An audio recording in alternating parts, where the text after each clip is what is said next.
And now the Deeper Thinking podcast, a daily exploration into how philosophy, psychology, and technology shape how we think, feel, and live. If you found value in these conversations, if they resonate with your curiosity about life's deeper questions, we'd really appreciate it if you'd leave a review on iTunes. Your words help others find their way here and give us a warm, fuzzy feeling. Thank you.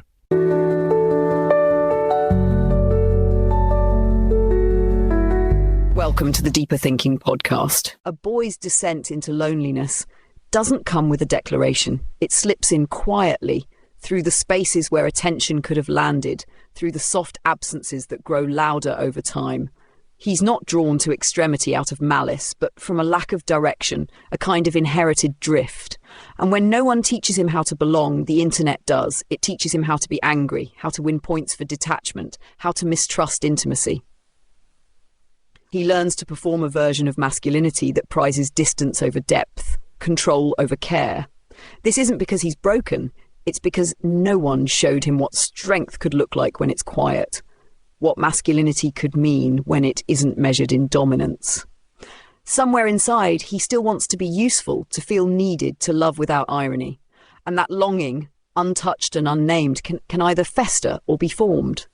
Not through grand gestures, but through simple presence, a hand on the shoulder, a moment of being taken seriously. We speak a lot about what boys become, less often about what they lose before they do, and almost never about how they might return, not to old roles, but to themselves, not to be saved, but to remember they were never meant to do this alone. There's a pattern in the silence that surrounds young men, an atmosphere thick with expectations, but oddly vacant of instruction. What they're told is often blunt. Be strong. Be successful, be stoic. What they're shown is vaguer still, a culture that romanticizes resilience but rarely teaches recovery, that celebrates independence while quietly relying on inherited safety nets. The disconnect becomes internal. Boys learn to mimic what looks like control, even as they fumble for meaning beneath the surface. They are praised for composure, but not guided through confusion. And so confusion calcifies. Some drift into apathy, others into aggression. But most carry on quietly, performing stability while privately collapsing. The tragedy isn't that they feel too much, it's that they believe they're not allowed to. They are left with a curated palette of sanctioned emotions: pride, ambition, lust, rage. The rest, tenderness, sorrow, longing, get coded as weakness or repressed into disconnection. This disconnection is not accidental. It's built into the architecture of how we educate, reward, and socialize. In classrooms, stillness and compliance are praised, qualities that map more easily onto girls whose prefrontal cortex matures earlier. Boys fall behind not just academically, but emotionally, with fewer models of constructive vulnerability. The trades, once reliable on-ramps for non-academic strength, have eroded, replaced by a brittle binary: make it to university or be seen as lost. And as middle-class access shrinks, screens become the new mentors. Not because they're compelling, but because they're consistent. Algorithms fill the vacuum left by absent fathers, overburdened teachers, and vanishing community ties. What boys absorb isn't just content, it's hierarchy. They learn who matters and why, how power is performed, and who deserves care. Yet within all of this is a quiet contradiction. The very traits that men are told to cultivate, resilience, focus, strength, are the ones most nourished by connection. But connection takes practice, it takes failure, it takes someone staying close when you fall apart. That practice is missing. And without it, strength curdles into self-sufficiency, focus narrows into fixation, and resilience becomes another word for emotional numbness. It's not that boys don't want to grow, it's that they've been handed a shape of growth that excludes their full selves. The project now is not to rescue them, but to invite them back, not into dominance, but into usefulness. Not into silence, but into relationship. Not with sentimentality, but with presence. Because until we reimagine what boys are for, we will keep misunderstanding what they are becoming. The cultural narrative surrounding young men has become one of quiet abandonment, dressed in the language of meritocracy. We say opportunity is available to all, but structure it so that only the most exceptional or the most resourced can reach it. The rest are left to internalize failure, not as a systemic outcome, but as a personal flaw. When a boy can't sit still in class, we call it defiance. When he drops out, we call it a lack of discipline. But beneath these labels is a deeper erosion, the disappearance of pathways that once acknowledged difference without shame. Woodshop, apprenticeships, mentorships, spaces where capability wasn't tethered to academic conformity have faded. In their place, we've left a narrowing ladder and told every boy to climb the same way at the same time. Those who can't are not just left behind, they're left out. This exclusion is emotional as much as it is economic. In the absence of communal roles, many young men turn to digital performance as their only visible terrain of worth. Social media offers the illusion of influence. Dating apps compress intimacy into metrics. Online forums offer a sense of belonging that rewards grievance over growth. None of these spaces ask much of them, but all of them take. They take attention, time, emotional bandwidth, and they return identity, but of a shallow kind. A boy who begins with loneliness may end with loyalty to a worldview that promises strength but punishes softness. This is not because he is drawn to cruelty, but because cruelty was the only thing that seemed to notice him. Yet even within these distorted echoes, something human remains: the longing for respect, the hope of being needed, the desire to be chosen, not despite his vulnerabilities, but because of them. But these are not qualities the algorithm knows how to hold. They require contact, time, repair, and more than anything, they require adult men to remember their own formative silences and interrupt them gently, deliberately in someone else's life. There is no shortcut to becoming a person capable of care, but there is a door, and it is not locked. It begins with presence, with modelling responsibility not as performance, but as service.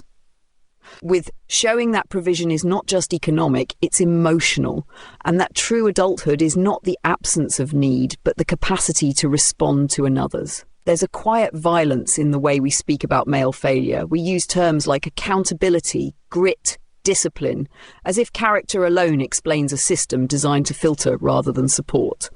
When boys fall, we rarely ask what they were standing on. We focus instead on why they didn't jump higher.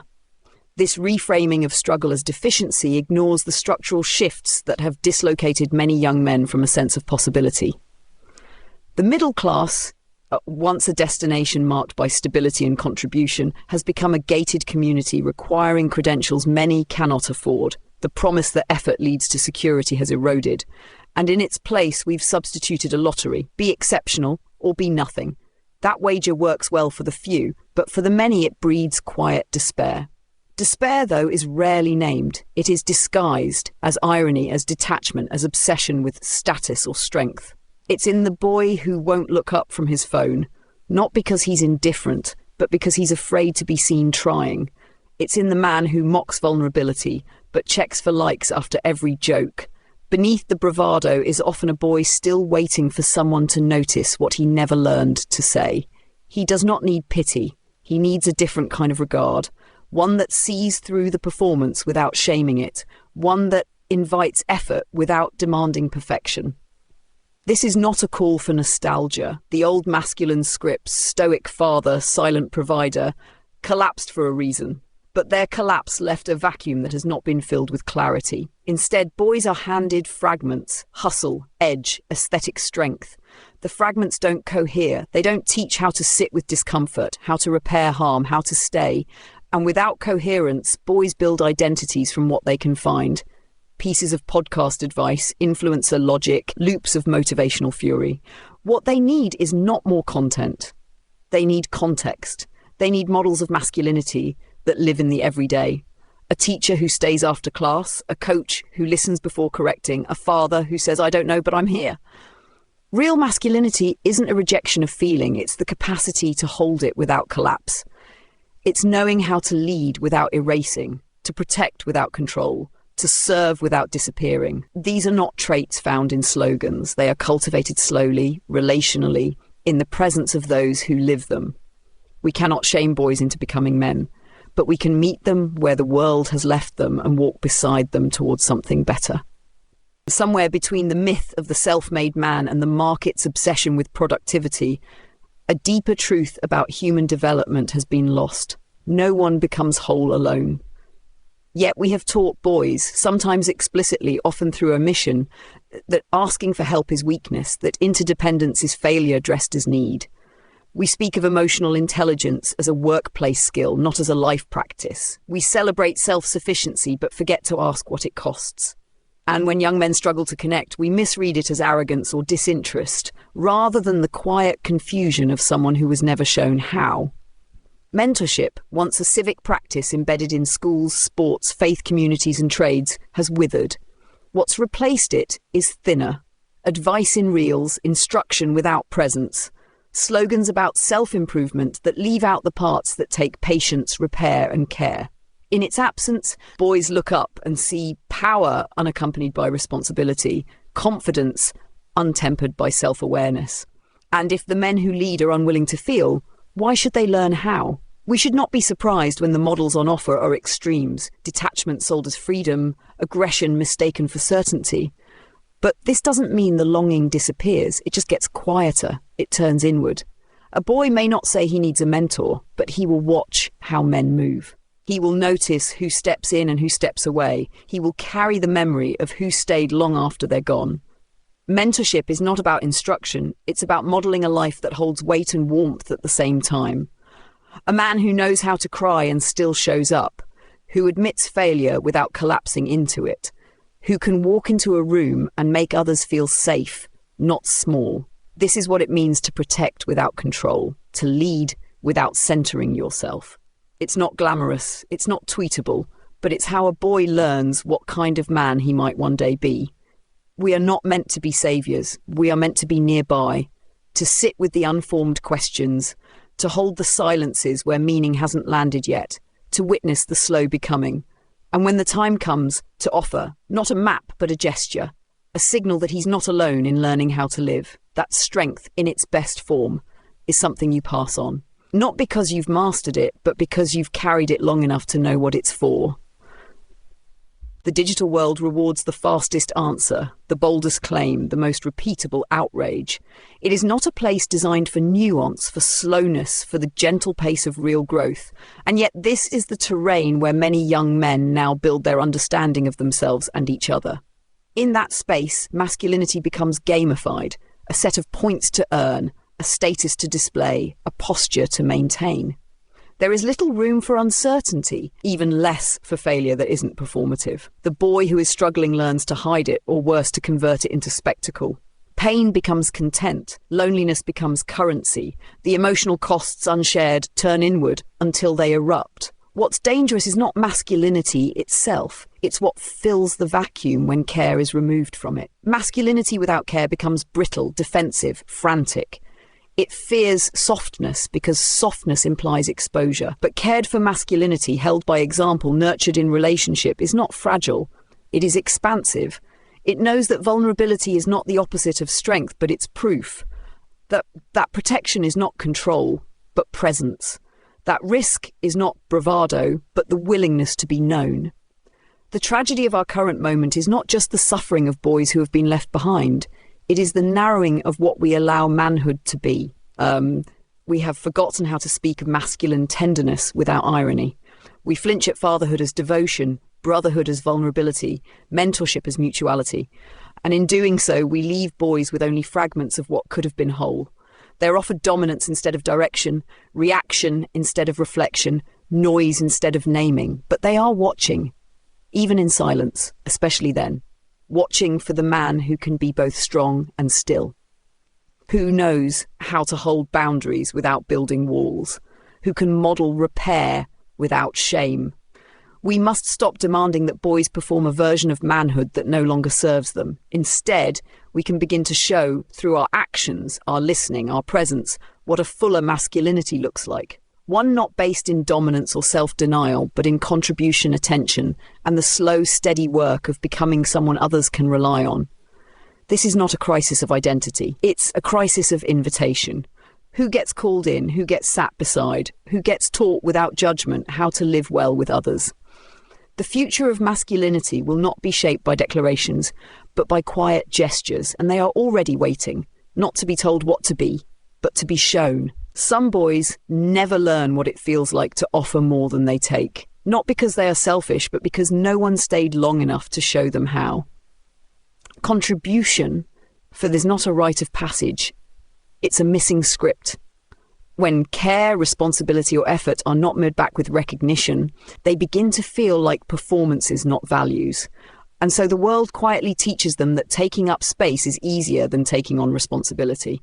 That posturing passes for purpose, that if no one needs you, then maybe no one should know you. In that void, manhood is no longer something you grow into, it's something you impersonate.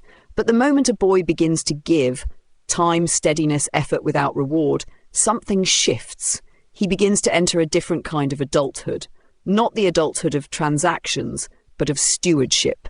It may begin simply, carrying the shopping without being asked, sitting beside someone in pain, returning without being praised to the same classroom or workshop or team because he knows someone younger is watching. These moments don't trend, but they are tectonic. They are where character begins to replace costume. Still, that shift cannot happen in isolation. It depends on proximity to someone who models not perfection but presence. A man who teaches not by command, but by how he listens. A man who has cried and not apologized, failed and not hidden, stayed and not explained away his own fear. Without this, boys are left to imagine strength only in its loudest forms. They imitate what they see. Confidence without humility, direction without doubt, success without service. And when they fall short of those images, they feel shame. Not because they've done wrong, but because they were never shown what right could look like when it's quiet. Masculinity then becomes an echo of absence. And if we are to interrupt that echo, we must return to presence, not as surveillance or correction, but as attention, the kind that notices a boy long before he needs saving, the kind that tells him wordlessly, your contribution matters.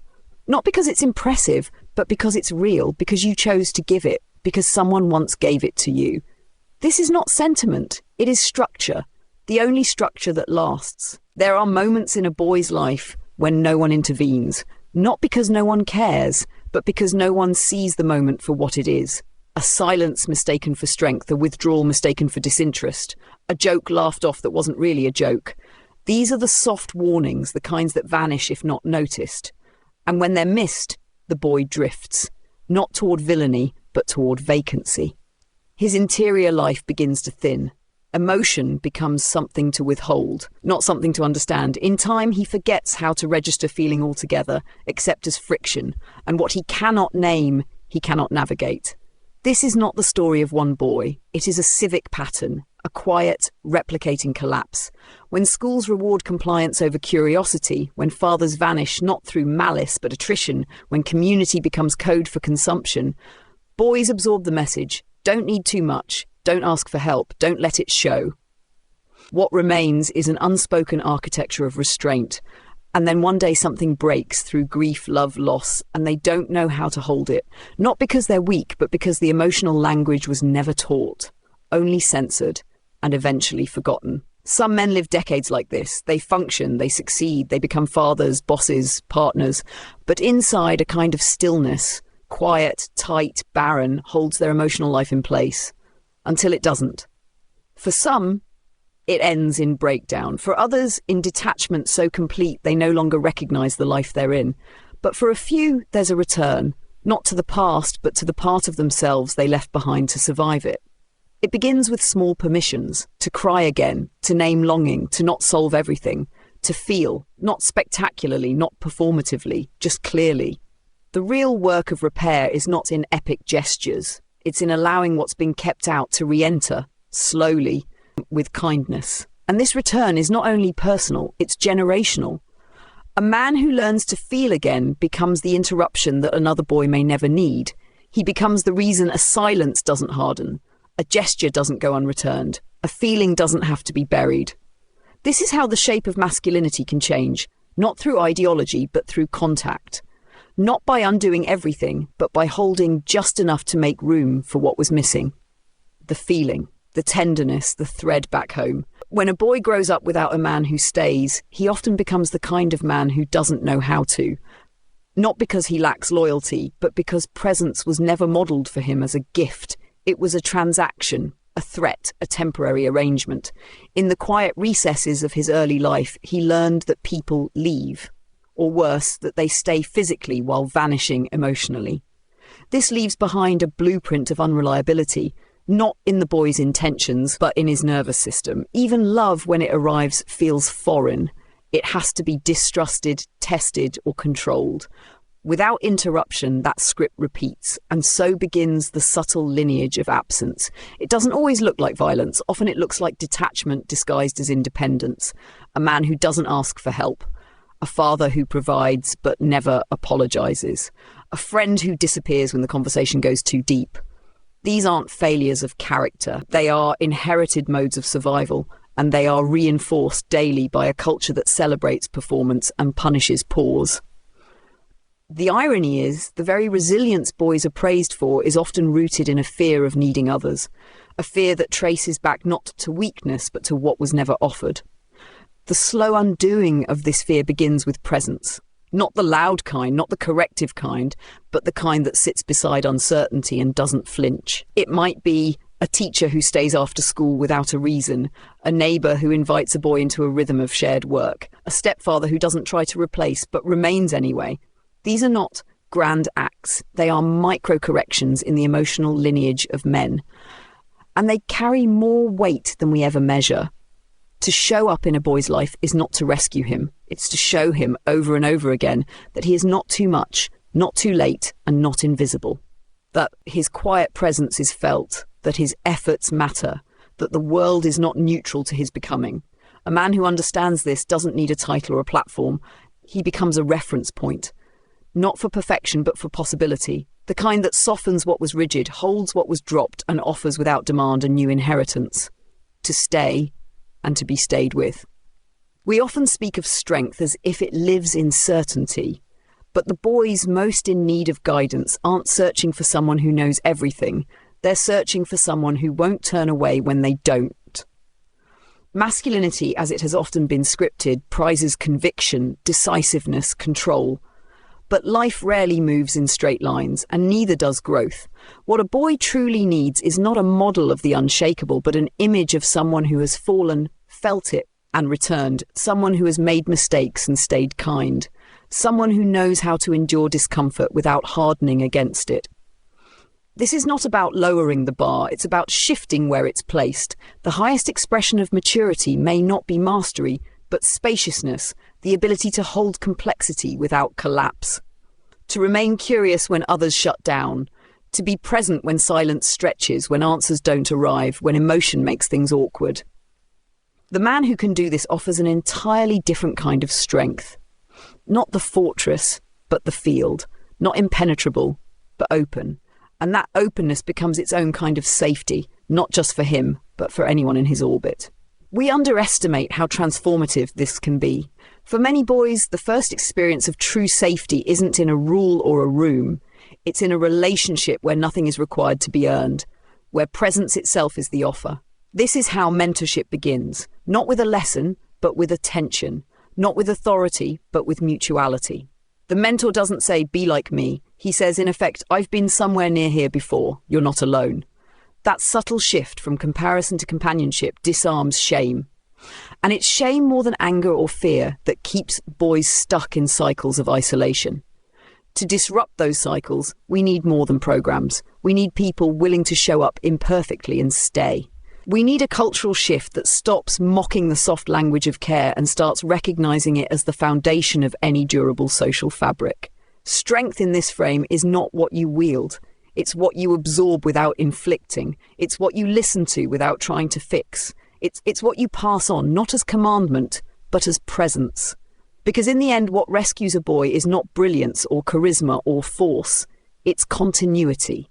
The felt sense that someone saw him early, stayed when it mattered, and left a space wide enough for him to become. There comes a point when the question shifts, not from who failed, but to what can I now offer? It doesn't arrive with clarity. Often, it sneaks in through small acts, a job done without being asked, a gesture that asks for nothing in return, a quiet urge to protect something fragile, even if you're not yet sure why. For a boy emerging from the long interior of disconnection, these are not just behaviours, they are signals. Early indications that the ground beneath him is no longer hollow, that he is beginning, almost imperceptibly, to matter, not through attention or applause, but through usefulness. This is the hinge, the slow turning from absence to surplus, not in money, not in accolades, but in relational value, to produce more steadiness than chaos, to contribute more care than you consume. It's not about becoming a hero, it's about becoming a source. For your siblings, your team, your partner, a friend in need. And the shift is not dramatic, it's often invisible. A boy begins to stay a little longer, listen a little more, take things a little more seriously, not because he's been told to, but because some interior architecture has begun to form, something that wants to hold weight. This shift is not guaranteed. It requires conditions, a context that recognizes growth when it's small and awkward, not just when it's impressive. Too often, boys are only affirmed when they finally stop needing. But the truth is, need never really disappears. What changes is the balance between receiving and offering, between dependence and support. Masculinity, in its truest form, may begin right here, not with independence, but with interdependence recalibrated into care. To raise a boy toward this is not to instruct him, it is to stay near enough that when he reaches for something more than survival, he finds it within reach. Not handed to him, but modelled. Not forced, but felt. This is what mentors do, what uncles and coaches and neighbours and friends do, what mothers do every day in quieter ways. They surround the boy with a pattern of small investments, time, regard, witness, and slowly these gestures accumulate. They form a structure of belief. Not abstract, but bodily. The belief that I am capable of adding to the world, not merely surviving it, that I am not the end of a failed story. I am the beginning of another one. And from here, the question sharpens. Not what do I deserve, but what will I leave behind? Not every man remembers the exact moment he crossed the threshold from receiving to offering. For many, it happens slowly, too gradually to mark, too quietly to celebrate. It might begin with noticing. The trash taken out without being asked, the child's story listened to without distraction. A friend's silence stayed with a little longer than usual. These moments, small in the telling, are seismic in their cumulative weight. They signal something fundamental, that a man has begun to exist not only for himself, but in response to others, that his presence is not ambient, but chosen. This is not maturity as achievement, it's maturity as orientation, a subtle pivot from self-preservation towards stewardship. For boys who have spent years protecting the small flame of their own worth, this transition can feel unfamiliar, even unsafe. They're used to scarcity, to affection that must be earned, to worth that must be proven. So when life asks them to give without guarantee of return, something old resists. But this is also the moment when real masculinity begins to take shape. Not as dominance, not as independence, but as a quiet willingness to hold more than your share without turning it into power. The world rarely pauses to acknowledge this shift. There are no medals for gentleness, no applause for staying calm when anger would be easier. But these acts carry something older than reward. The inheritance of a life that no longer needs to be defended. A man who no longer fears being needed is a man who has found his ground. He may still stumble, he may still ache, but he moves from a different place now. Not scarcity, not shame, but presence. That presence is contagious. It doesn't lecture, but it invites. It doesn't perform care, but it creates conditions where care becomes possible. Boys in its orbit begin to feel less watched and more witnessed. They stop flinching when praised. They begin to imagine themselves as future sources of steadiness, not through fantasy, but through the evidence of someone nearby who didn't leave. That's what makes this kind of masculinity matter. Not its scale, but its echo. Not its certainty, but its trustworthiness. In a world that teaches boys to mask, to mimic, to dominate or disappear, this kind of masculinity is subversive. It tells a different story, one in which strength is quiet, love is deliberate, and a man's worth is not measured by what he escapes, but by what he chooses to carry, with care and without spectacle. Until next time.